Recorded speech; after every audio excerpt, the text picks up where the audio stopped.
The Reserve Bank Governor Glenn Stevens has told an audience in New York that the growth of China and India will be transformative for the global economy. But he's also delivered a warning for Americans that concentrating only on their relationship problems with China is unhelpful. North America correspondent Lisa Miller reports from New York. It may have been grey and cold outside, but Glenn Stevens was feeling the warmth of an admiring audience.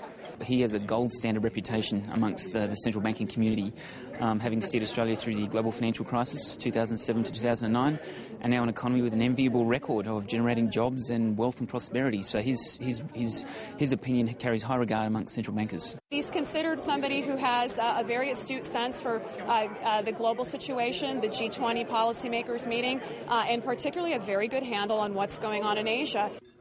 At $50 a head, this lunch, organised by the American-Australian Association, was a sellout. And the man, who's now Australia's highest-paid public servant, is clearly glad he's not having to solve the economic woes of others, like Europe. Well, one view is I'm glad I'm not there managing it. As I often say, I haven't found another governor with whom I wish to swap problems. But he came armed with a message he wanted to ensure was heard. The rise in importance of China is extraordinary. A number of countries in Asia have had rapid growth over a lengthy period, but the size of China and the pace of change is extraordinary. Glenn Stevens told them that China is a nation of savers. Private saving accounts for 55% of its GDP. That's one of the highest recorded. It boasts 12 of the world's 100 largest banks. And China is aiming for a growth rate of 7% over the next decade.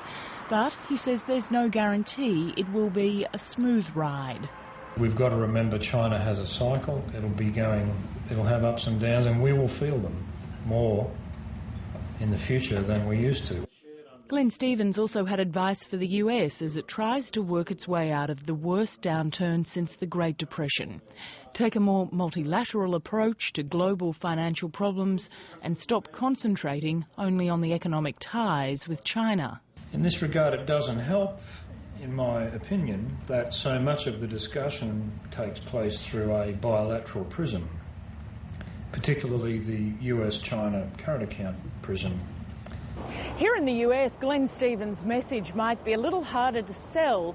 Most Americans accept they can't stop the rise of China, but many regard the country's extraordinary growth with cautiousness and see the Asian giant as a competitor.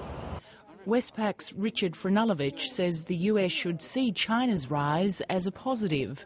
It presents a lot of challenges, but ultimately it's a good thing for the world. But the US may still need to be convinced of that. I think so. Thus far it's been a prickly relationship. They're yet to see the real benefits flow the way an economy like Australia has.